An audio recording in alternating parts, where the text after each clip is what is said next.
भगवान की। हेमा यादव जी। राधे राधे। राधे राधे महाराज जी। महाराज जी, मैं आपके जैसा सुंदर और शांत बनना चाहती हूँ। इसके लिए क्या नाम जप करूँ, कितना करूँ?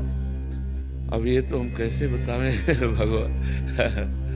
वैसे हमारे भगवान की सृष्टि में खांचा तो बहुत है, लेकिन एक जैसा खांचा नहीं मिलेगा आपको। देख लो, मतलब इतने लोगों में देखो, आंख के नीचे नाक और नाक के नीचे मुंह सबके है, लेकिन सब अलग अलग पहचाने जा रहे हैं यार। कितने लोग हैं, सबकी अलग पहचान है, सबकी अलग फिंगरप्रिंट है, नहीं है? देखो भगवान का चमत्कार देखो, उनका खांचा देखो। तो यार प्रेमानंद जैसा खांचा तो प्रेमानंद खांचा खांचा है, खांचा है। भगवान अपने जो सृष्टि में खांचे बनाए हैं, वो अनंत खांचे, पर सब अलग अलग खांचे हैं। हाँ, हमारी बात मानकर जहां हम पहुंच सकते हैं वहीं आप पहुंच सकते हैं। वो राधा राधा नाम जप करो, अच्छे आचरण करो, भगवान को समर्पित भोजन करो, पवित्र भाव से रहो, तो भगवान कृपा करेंगे, अपने नाम धाम लीला प्रभाव को प्रकाशित कर देंगे। वहीं पहुंचेंगे जहां हम पहुंचेंगे। एकमात्र भगवान का आश्रय, अपबल तपबल और बाहुबल चौथो बल है दाम, सूर किशोर कृपा ते सब बल, हारे को हरिनाम। एकदम पूर्ण समर्पण भगवान को, वो उन्हीं की कृपा से। महाराज जी, आपको कभी साधन का ऐसा रहा, अहम रहा? जब हम ब्रह्मचर्य से संन्यास मार्ग में गए तो अब हम कृपा शब्द का परिचय नहीं था, साधना का ही परिचय था। जब वृंदावन की रस पद्धति में आए तब कृपा शब्द का परिचय मिला कि कृपा क्या होती है और साधना क्या होती है। कई जन्म लग जाएं लेकिन शरणागति नहीं हो सकती। शरणागति तभी होती है जब सब बल शांत हो जाता है, अपने को निर्बल बिल्कुल समझ लिया जाता है, तब भगवान की हृदय से शरणागति होती है। और जहां कनेक्शन मिला तो सुनेरी मैंने निर्बल के बल राम, फिर महाबल उसका भगवान साथ देने लगते हैं। और जिसके साथी भगवान है उसका मंगल भवन मंगल हारी, हर समय मंगल ही मंगल बना रहता है, आनंद ही आनंद बना रहता है। महाराज जी, साधन तो जिसके अंदर अहम है वो भी कर रहा है, जिसके अंदर नहीं है वो भी है, बट दोनों के आंतरिक स्थिति में क्या फर्क होगा महाराज जी? आंतरिक स्थिति में वो विकारों में फंसेगा और वो निर्विकार होता चला जाएगा, क्योंकि अहंकार में ही सारे विकार हैं, अहम में ही सारे विकार हैं। और संस्कृति मूल सूल प्रदनाना, सकल शोकदायक अभिमाना, ताते करें कृपा निधि दूरी, सेवक पर ममता अति भूरी। भगवान अपने भक्त के हृदय में अहंकार नहीं रहने देते, जो अहंकार होता है उसे नष्ट कर देते हैं। जब तक अहंकार रहता है तो भ्रष्ट होने के पूरे चांस हैं, और जहां अहंकार खत्म हो गया तो फिर ऐसे गोद में रखते हैं भगवान, करो सदा तिनके रखवारी, जिम्मे बालक राखे महतारी। अहंकार बहुत निंदनीय है और त्याज्य है, क्योंकि अहंकार से ही बड़े पूज्य जनों का अपमान हो जाता है, बड़े बड़े अपराध बन जाते हैं, गुरुजनों के प्रति अपराध बन जाते हैं। देखो, अगर थोड़ा अहंकार आ जाए तो नारद जी जैसे महात्मा में भी दोष उत्पन्न हो जाए। इतने बड़े महात्मा नारद जी को हम आ गया कि काम भी जाई, तो भगवान शंकर पर दोष दर्शन कर लिया, हरि के पास जाकर अहंकार भरी बात की, और फिर ब्याह का चक्कर आया और हरि को भी साप दे दिया ले। कितनी बड़ी विचित्र लीला हुई कि इतने बड़े अवतारी महात्मा को भी अहंकार ने नचनी नाच नचा दिया। केवल एक बात आ गई कि काम भी जई हूं। कोई भी अहंकार है तो नचनी नाच माया नचा देगी, और अहंकार रहित जो साधन है वो भगवान के प्रेम को प्राप्त होता है। जो साधन कर रहा है कर तो प्रभु का ही रहा है महाराज जी, बट क्या उसके जीवन में ठाकुर जी ऐसी परिस्थिति लाएंगे घटना घटेगी उसके जीवन में जब उसका अहंकार मतलब आना वही है भगवान। या तो ऐसे समझ जाओ जैसे समझ के नहीं, जैसे गुरुदेव ने हमको अपनी शरण में ले लिया तो हम ऐसी भावना करें कि हमारा जो भजन साधन चल रहा है गुरुदेव की कृपा से चल रहा है, क्योंकि जब गुरुदेव नहीं मिले थे तो कोई भजन साधन नहीं चल रहा था, तो ये भजन साधन तो गुरुदेव की कृपा से चल रहा है, मेरे में क्या बल है। अगर ये बात आ गई कि मैं भजनानंदी, तो मैं फिर गिरना पड़ेगा, फिर कहीं ना कहीं ऐसी जगह गिरेंगे जहां पता चलेगा मैं कुछ नहीं हूं, तब आएगा हे हरि अब आप मुझे बचा लो, तो हरि उसी समय बचा लेंगे। सत्या की रॉय जी, वेस्ट बंगाल से। राधे राधे महाराज जी। महाराज जी, मेरा प्रश्न है कि इस जीवन का अर्थ क्या है, मृत्यु के बाद क्या होता है, हमें मृत्यु के बाद भी क्या कर्म भोगना पड़ता है महाराज जी? हाँ बिल्कुल भोगना पड़ता है। कर्मों का भोग तो अनंत जन्मों से हम भोगते ही चले आ रहे हैं, लेकिन कर्म परंपरा बंद नहीं हो रही। अगर हमारे एक कर्म का फल मिलता है तो 100 कर्म हम और नवीन से बना लेते हैं, जिनको आगे हमें भोगना पड़े। देखो, एक ही कर्म का तो दंड मिलता है आजीवन कारावास। एक ही कर्म तो ऐसा बिगड़ जाता है कि आजीवन कारावास मिला, और हमारे 500 कर्म है, तो यहाँ जो भोगो इसके बाद नरक भोगो जाके। जिनको समाज में प्रकाशित नहीं किया गया, जिनका हमें दंड नहीं मिला, उन कर्मों का भोग हमको भोगना ही पड़ता है। जब शरीर केवल छूटता है, ये केवल शरीर छूटता है, आप और आपका सूक्ष्म शरीर और कारण शरीर, ये तीनों साथ होते हैं। नरक जाओगे यातना शरीर मिलेगा, देवलोक जाओगे, देव शरीर मिलेगा। इन शरीरों से पाप और पुण्य का फल भोगकर फिर यहाँ सुअर, कुत्ता, गधा, पशु, पक्षी, क्या क्या 84 लाख योनियां हैं, उन्हीं योनियों में जाओ। विवेकवान केवल एक मनुष्य शरीर है जिससे आप कर्म परंपरा को नष्ट करके भगवान को प्राप्त हो सकते हैं। वो भजन से होगा। शास्त्र स्वाध्याय, सत्संग, पापाचरण का त्याग, अपवित्र भोजन, अपवित्र पेय पदार्थ का त्याग और खूब नाम जप, इससे सारे पाप नष्ट हो जाएंगे और आपको भगवान की कृपा प्राप्त होगी। अगर इस जन्म में भगवत प्राप्त नहीं हुए तो अगला अच्छा जन्म मिलेगा, अच्छा वातावरण मिलेगा और फिर भगवान की आराधना करके भगवान को प्राप्त हो जाएंगे। अगर ऐसा नहीं तो पुनरपि जननम, पुनरपि मरणम, पुनरपि जननी जठरे शयनम, बार बार जन्म, बार बार मरण, यही भोगते चले आ रहे हैं जब से सृष्टि हुई, और ये भोगते रहेंगे जब तक भगवत प्राप्ति नहीं होगी। सूबेदार मेजर जगदीप सिंह। राधे राधे महाराज। राधे राधे महाराज जी।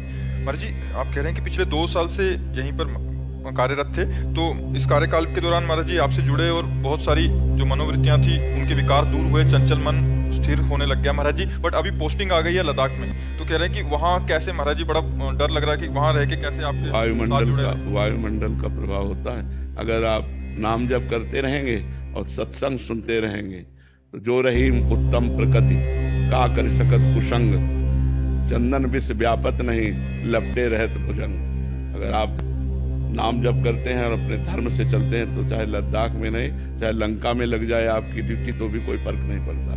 विभीषण जी लंका में थे और रावण के कार्यकाल में महान अत्याचार फैला हुआ था, तो उस समय भी उन्होंने विशुद्ध भक्ति की, ऐसी भक्ति की कि भगवान ने कहा तुम सारीखे संत प्रिय मोरे, धरो देह नहीं आन नहीं हो रहे। आप जैसे संतों के लिए मैं अवतार धारण करता हूँ, भगवान ने विभीषण जी के लिए कहा है। तो आप नाम जप करते रहिए और जहाँ तक हो सके आप सर्विस में हैं, आहार की पवित्रता पर जितना बन सके उतना ध्यान देते रहिए और आपसे राष्ट्रभक्ति बन रही है, कहीं भी रहें। एक भक्ति तो आपकी स्वतंत्र रूप से बन रही, राष्ट्रभक्ति, और भगवान की भक्ति अंदर से नाम जप करते रहिए तो आपको कोई विचलित नहीं कर सकता। आपकी साधना इस क्षेत्र में बढ़ती रहेगी क्योंकि आप बहुत बड़े कार्य में लगे हुए हैं। हमारे पूरे राष्ट्र की जो सुरक्षा है वो आपके कांधे पर है।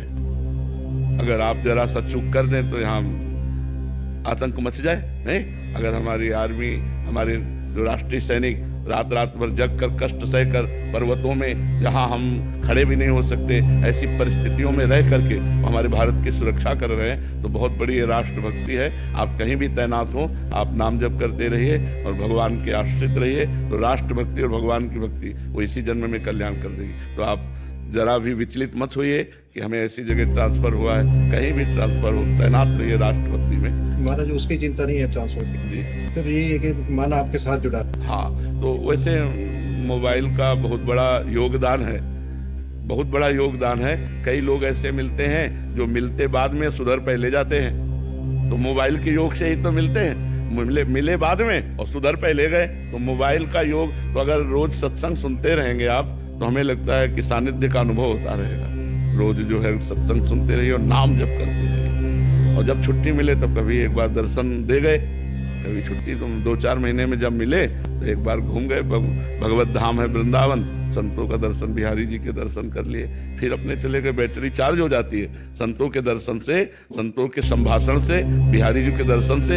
एक जीवन में नई ऊर्जा आती है, एक नया हमारे अंदर बल आता है, तभी तो हम गंदे विषयों से बच पाते हैं। नहीं गंदे विषय हमें परास्त कर दें, हम अगर निकल पा रहे हैं गंदे विषयों से तो हम अनजाने में हमारे अंदर ऊर्जा शक्ति जा रही। संतों के संग से और भगवत दर्शन से हमारे अंदर ऊर्जा शक्ति आध्यात्मिक बढ़ती है, जो लौकिक कामनाओं की हमारी आकर्षण वृत्ति उनको दबाकर भगवान की तरफ बढ़ाती है। तो आप निश्चिंत रहिएगा, हम आपके साथ हैं, आप निश्चिंत रहिए। सखा भाई। राधे राधे। राधे राधे महाराज जी। महाराज जी, आप कह रहे हैं कि आप धर्मयुक्त सुख भोगने की भी इच्छा रखते हैं और प्रभु की प्राप्ति की भी इच्छा रखते हैं। कोई परेशानी नहीं, ये बात सही है? हाँ, बिल्कुल सही है। गृहस्थ धर्म में हो तो धर्मयुक्त विषयों का भगवद अर्पण मस्तु करके, धर्मयुक्त विषयों को भगवद अर्पण मस्तु करके, भगवत प्रसाद रूप सेवन करते हुए, भगवान का नाम जप करते हुए चलना, यही तो पद्धति गृहस्थ धर्म की। इसमें कोई निषेध नहीं, पर धर्मयुक्त बहुत बढ़िया शब्द है कि धर्मयुक्त विषयों का सेवन करते हैं। अधर्म की क्रियाओं का त्यागी और धर्मात्मा पुरुष भजन करके भगवान को प्राप्त हो जाता है।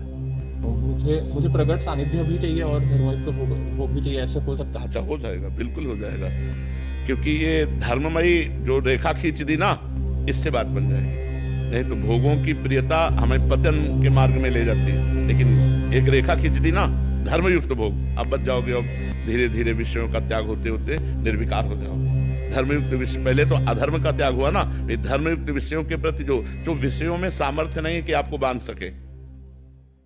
कोई भी विषय ऐसा नहीं है जो आपको तृप्ति दे सके, बांध नहीं सकता आपको। थोड़ी देर के लिए आपको भुलावे में डाल सकता है। जब आप जैसे धर्मयुक्त विषय, एक अपनी पत्नी है, अधर्मयुक्त विषय बहुत सी स्त्रियों से, तो जो बहुत सी स्त्रियों से गलत भाव करने वाला है वो कभी त्यागी नहीं हो सकता। लेकिन एक पत्नी व्रत धारण करने वाले को विषयों से घृणा हो जाएगी, क्योंकि मन को नवम नवम चाहिए, और जब वो बार बार उसी विषय का सेवन करेगा तो उसको तृप्तिजनक घृणा होगी, यार कुछ नहीं रखा। तो वो 30, 40, 35 वर्ष की अवस्था का अनुभव उसको जो आएगा वो इतना वैराग्यवान बना देगा कि वो घर में रहते हुए सन्यासी की तरह रहेगा, त्यागी वैरागी की तरह। लेकिन जो बहुत जगह अपनी वृत्तियों को लगाता है वो फिर नहीं, पापाचारी नहीं, धर्म से चलने वाला। गांव में देखा है कि 40-45 वर्ष के बाद एक सन्यासी जीवन व्यतीत करने लगते हैं। लड़का बच्चा बहू हो गए तो एक वैरागी जीवन व्यतीत करने लगते हैं, क्योंकि धर्म से चले ना तो अब इधर उधर मन। और जिनका अधर्म का भाव है तो देखो बूढ़े होने पर भी इधर उधर वृत्तियां उनकी दौड़ती हैं। आप देख लो ना, वृद्धावस्था भगवान के भजन के लिए है। धर्म का पालन करके जो वृद्ध हुए वो भजन में जाएंगे, और जो अधर्म का आचरण करते रहे तो बुढ़ापे में भी शराब पीना, बुढ़ापे में भी गंदी बात देखना सुनना, ये सब अच्छा लगेगा तो उनका जीवन नरकमय जीवन हो गया, वो दुर्गति को प्राप्त होंगे। तो बहुत अच्छी बात है, धर्म में विषयों का सेवन करने वाला एक दिन विषयों से वैराग्य को प्राप्त हो जाता है, ये सिद्धांत है। और अधर्म में विषयों का सेवन करने वाला दुर्गति को प्राप्त होता है, ये सिद्धांत है।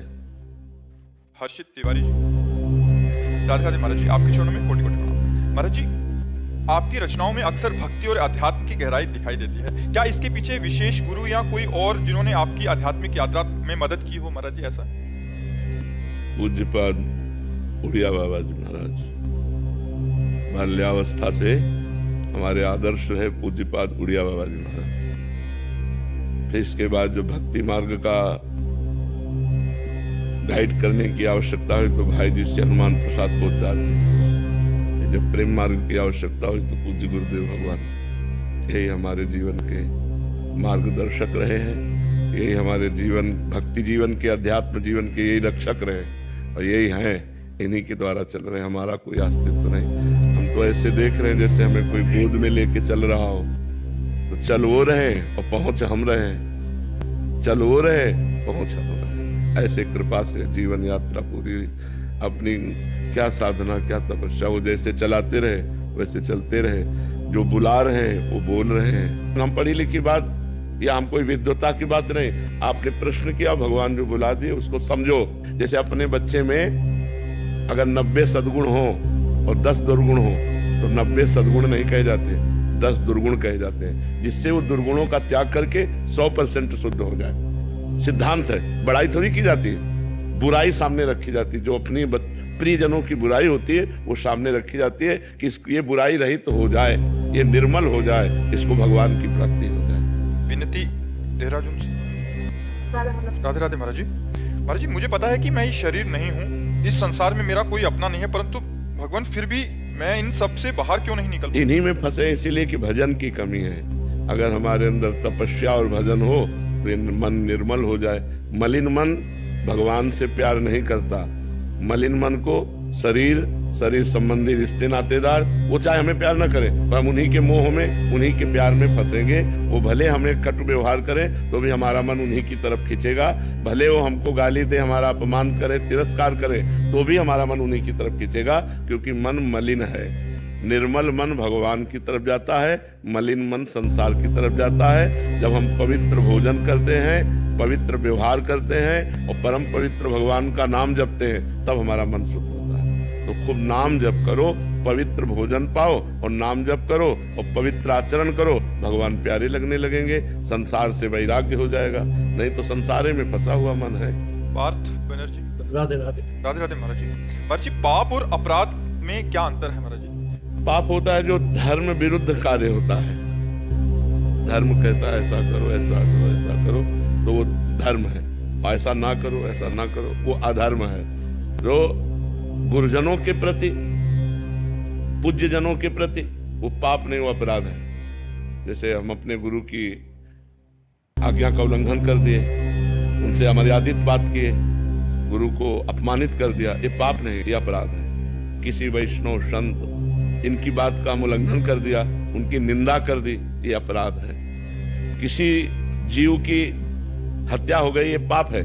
लेकिन माता पिता की हत्या हो गई, गुरु की हत्या कर दी, पूज्य जनों की हत्या कर दी, ये अपराध है, भयंकर अपराध है। ये अपराध नरक भोगने से ही अपराध की, जैसे वैष्णव अपराध बन जाए तो भगवान भी क्षमा नहीं करेंगे, पाप तो नष्ट कर देंगे, अपराध को भी भोगना पड़ेगा। इसलिए 32 सेवा अपराध है, 10 नामापराध है, वैष्णव अपराध है, धामापराध है, इनसे बचना चाहिए। इसीलिए सत्संग करना चाहिए कि क्या अपराध है, क्या पाप है।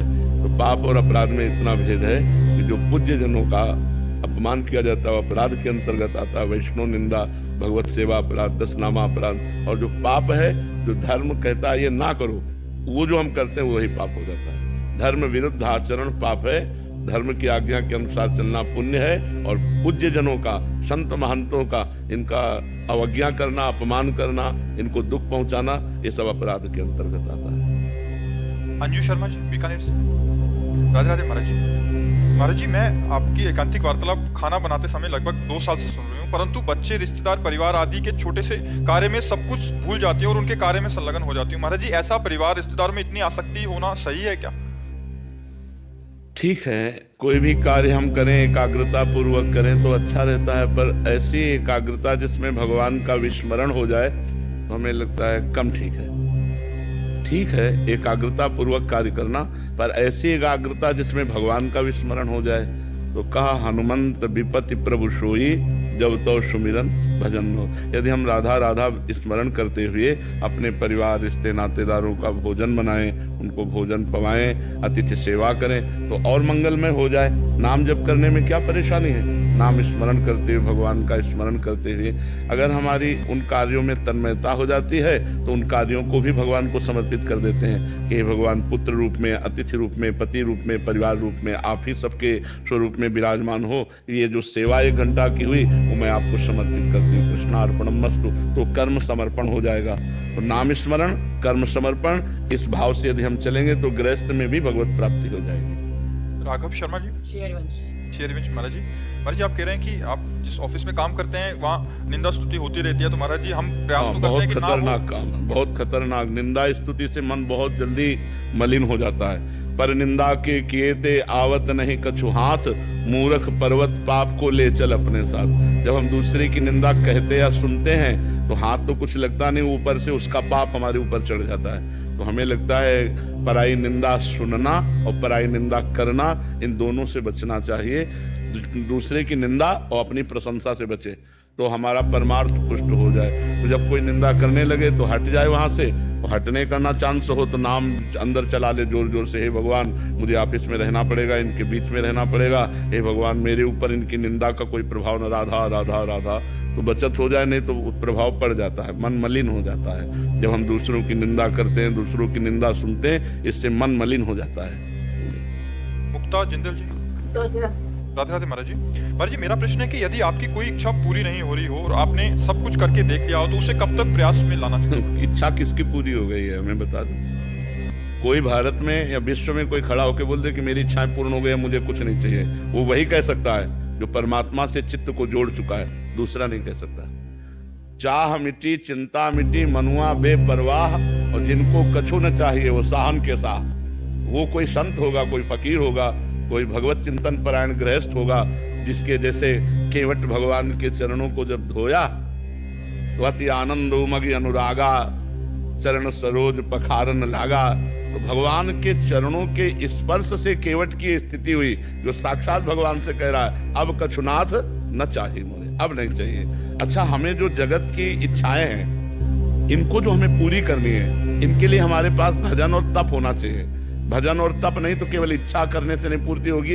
अगर हमारी इच्छा है तो हमें साधना करनी पड़ेगी। नाम जप करो, कोई अनुष्ठान करो, कोई स्तोत्रों का गान करो। हम कहते हैं गजेंद्र मोक्ष का पाठ करो, रोज गजेंद्र मोक्ष का पाठ करो और नाम जप करो। देखो ये तुम्हारी इच्छा की पूर्ति होती कि नहीं, पर नियम पूर्वक करो। साधना करने से इच्छा की पूर्ति होती है, ऐसे ऐसे थोड़ी इच्छा की पूर्ति होती है। इच्छा मिट जाए इसके लिए क्या करें?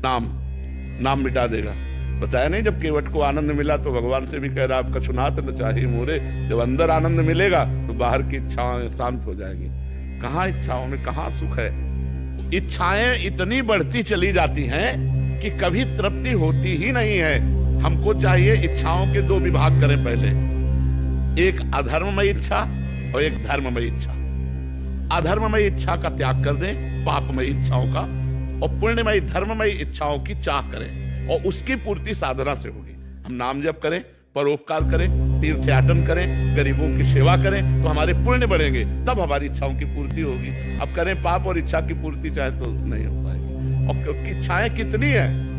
अगर अब पूछा जाए एक इच्छा कोई बता दो जो जिंदगी में दोबारा इच्छा नहीं करोगे, तो हम लोग नहीं बोल सकते ना, कि इधर की अगर बोलते तो वो रह जाती, उधर की बोलते तो वो रह जाती। बहुत इच्छा है हमारे, मतलब बहुत इच्छा है, बहुत कामनाएं। तो हमें भजन करना चाहिए और धर्म पूर्वक अपने कर्तव्य का पालन करना चाहिए। जैसे मास्टर है, डॉक्टर है, व्यापारी हैं, जो भी है, हमें धर्म पूर्वक अपना व्यापार नौकरी करना चाहिए, और उससे जो धन प्राप्त हो उससे इच्छाओं की पूर्ति करनी चाहिए, और बड़ी इच्छा नहीं करनी चाहिए। मतलब जितनी लंबी चद्दर उतने पैर फैलाओ, मतलब जितनी तुम्हारी सामर्थ्य उतने इच्छा करो। अगर अपनी सामर्थ्य से अधिक इच्छा करोगे तो फंस जाओगे, दुखी हो जाओगे, और इच्छाओं की कभी पूर्ति नहीं होती। इच्छाओं का त्याग करे भगवान के ऊपर, हे प्रभु ये इच्छा है, अब आपके चरणों में समर्पित करते हैं, मन आवे तो पूर्ण कर देना, और अगर न मन आवे, उचित ना हो तो ना पूर्ण करना। बस ऐसे तो आनंद आ जाएगा, नहीं तो फिर इच्छाएं पाप कर्म में उतार देती है, फिर हम गलत मार्ग का अनुसरण करने लगते हैं। इसलिए इच्छाओं को कंट्रोल करें। अगर इच्छाओं को रोकेगा नहीं, इच्छाओं को कंट्रोल नहीं करेगा, तो इच्छाएं हमें गिरा देंगी। इच्छाओं के कारण ही तो जेल भरी है।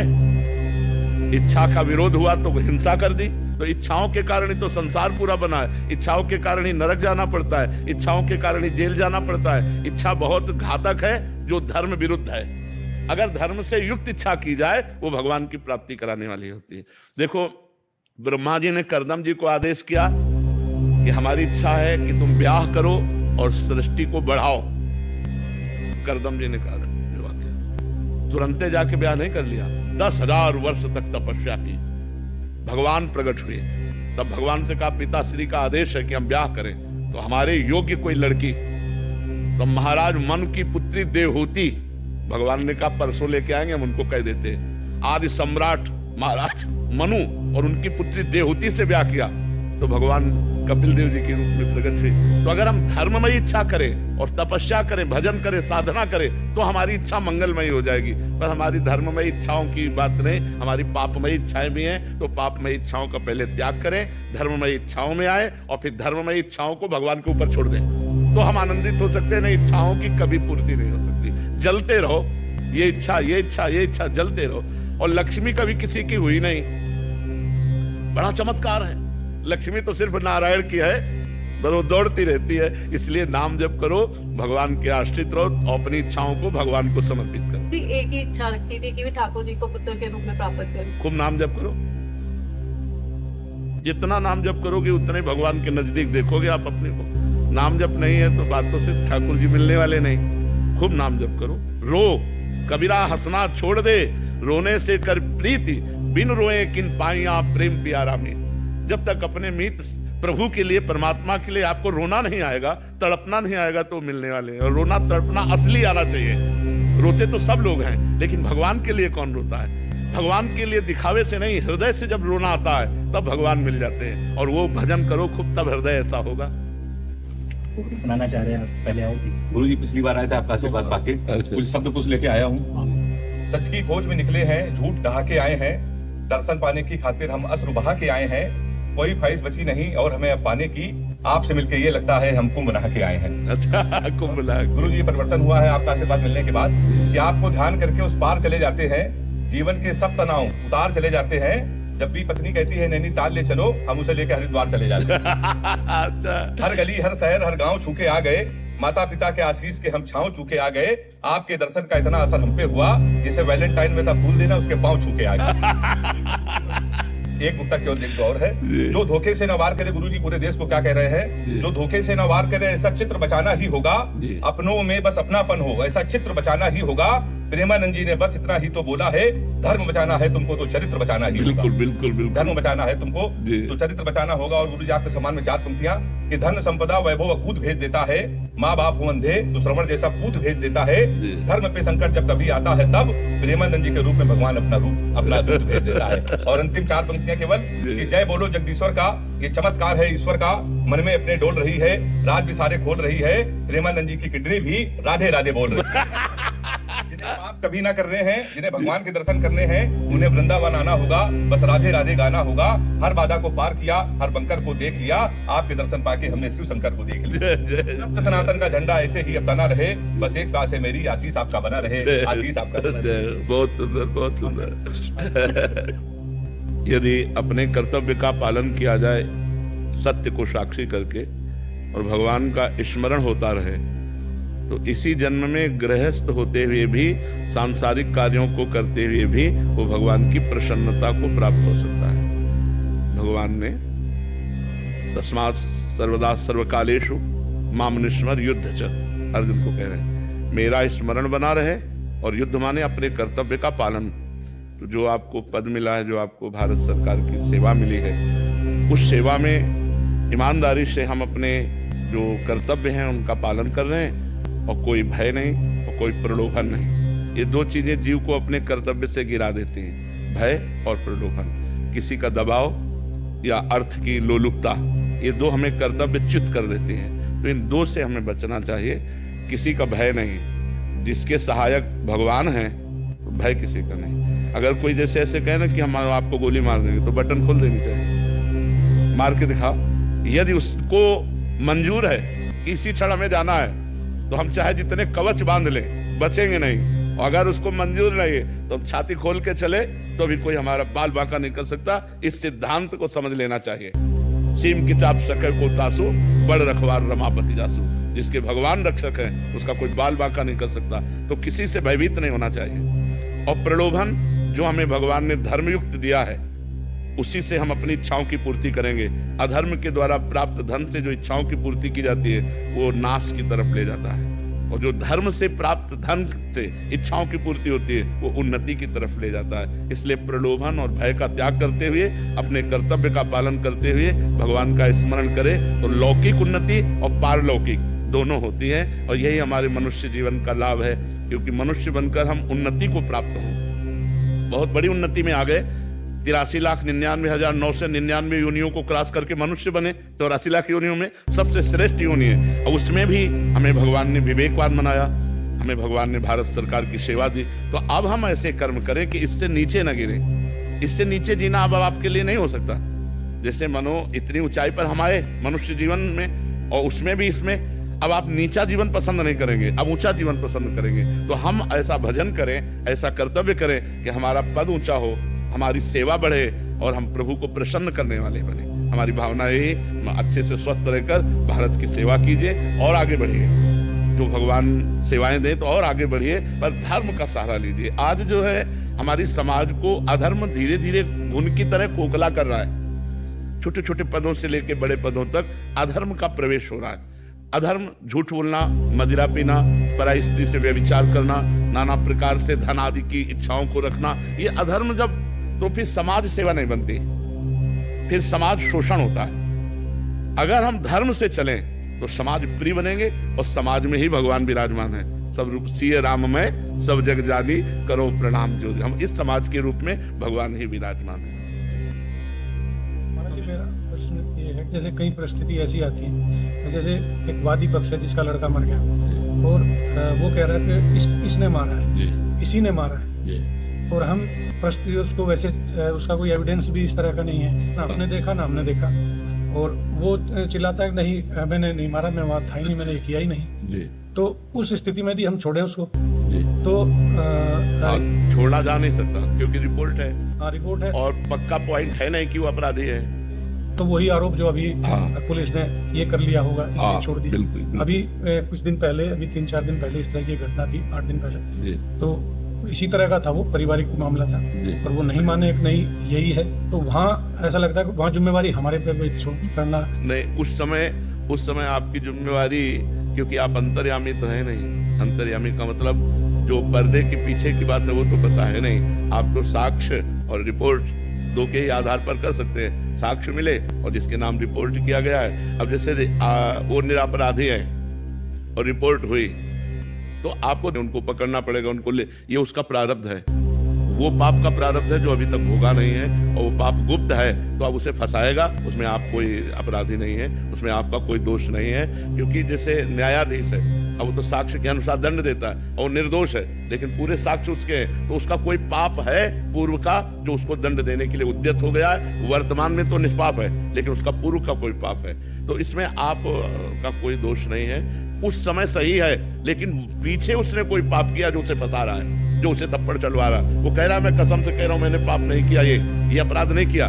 पक्का हम भी कह रहे हैं उसने नहीं किया, लेकिन उसको डंडे चलेंगे, उसको पिटना पड़ेगा तब तक जब तक उसका अपराध मोचन नहीं हो जाएगा। जो गुप्त पाप हुआ है, जिस पाप को प्रकाशित नहीं किया गया और उसका प्रायश्चित नहीं हुआ, वो पाप उसे फंसाएगा, उसे डंडा लगेंगे, और जब उसका पाप खत्म हो जाएगा तो साक्ष्य मिल जाएगा कि निर्दोष है और उसे छोड़ दिया है। उसमें आप दोषी नहीं, क्योंकि आप रिपोर्ट और साक्ष्य के अनुसार ही पकड़ते हैं। आप कोई अंतर्यामी तो है नहीं कि हमने ध्यान किया और हमें पता चल गया ये निर्दोष है या ये दोषी है। उसके तो भगवान ही अंतर्यामी है, वही प्रेरक है, तो आप अपने साक्ष्य के अनुसार करेंगे तो उसमें कोई दोष नहीं होगा। अब इसी में आपको अर्थ दे दिया जाए और कहा जाए इनको, वो गड़बड़ होता है। आपको रिपोर्ट की गई तो अपने रिपोर्ट के अनुसार कार्य करने में आपको कोई दोष नहीं, लेकिन जब कोई अर्थ आपको दे देगा तो स्पष्ट हो गया कि वो अर्थ बल से उनको दंड दिलाना चाहता है, उसमें हमें सावधान रहना है। बकाया इस पर कोई आप अंतर्यामी नहीं, आपको दंड देना ही पड़ेगा। तो उसको जो निर्दोष होने पर दंड मिला, ये पूर्व का कोई पाप है, उसको भोगना पड़ेगा। आप उसमें कुछ नहीं कर सकते, आपको करना ही पड़ेगा। अगर आप नहीं करते हैं तो आपके ऊपर ब्लेम लग जाएगी, कुछ पार्टी ने आपको अपने अधीन करने के लिए कुछ किया है, तो इसलिए आप इसमें निर्दोष है। इसमें तो हमें कोई दोष नजर नहीं आ रहा है। ये हमेशा हर पुलिस वाले के साथ हाँ, क्वेश्चन रहता है। बिल्कुल। क्योंकि हत्या के मुकदमे में किसी को भेजना, पूरा जीवन उसका बर्बाद हो जाना, तो उसका पाप आप अवश्य में भोक्तव्यम कृतम कर्म शुभाशुभम होई सोई जो राम रचिराखा को करी तर्क बढ़ावे शाखा। भोगना पड़ेगा, अवश्य भोगना पड़ेगा। एक आदमी ने किसी लड़की को फंसा करके गुप्त रूप से घर में रखा और बात बिगड़ गई तो मारकर घर में ही दफना दिया, और इतनी सफाई से कार्य किया कि किसी उस क्षेत्र की लड़की नहीं थी तो किसी को पता नहीं चला। 10 वर्ष व्यतीत हो गए। सामने स्वर्णकार का मकान था, तो कुछ राजकीय कर्मचारी उसके यहाँ आया करते थे, स्वर्णकार के यहाँ, और वो ऐसा नंबर 2 का काम करता था, तो उनको पता चला तो कुछ फीस वो देता रहा।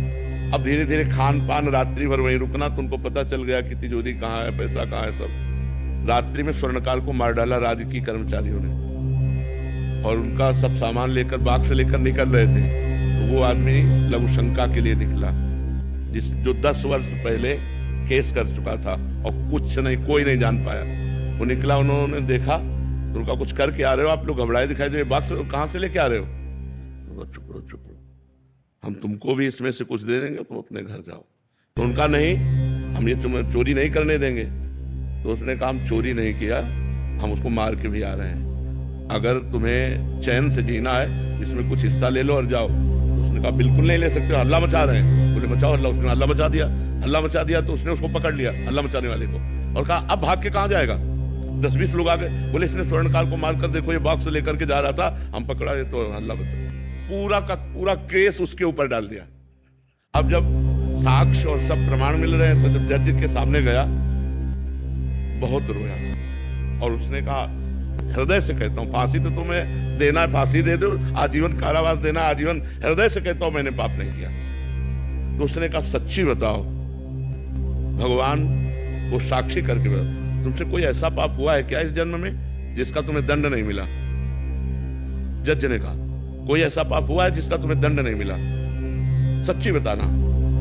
तो उसने हृदय से बताया कि हाँ ऐसा। तो देखो वो पाप कैसे फंसा दिया, उसको कैसे फंसा दिया, लघु शंका के लिए निकला, केस बन गया। तो कई ऐसी घटनाएं होती हैं हमारे जीवन में जिसमें वर्तमान में हम दोषी नहीं होते, लेकिन भूतकाल का किया हुआ अपराध हमको वर्तमान में फंसा के दंड देता है। इसलिए आप बिल्कुल प्रसन्न रहिए, इसमें आप दोषी नहीं हैं। राधा राधा राधा राधा राधा राधा राधा राधा राधा राधा राधा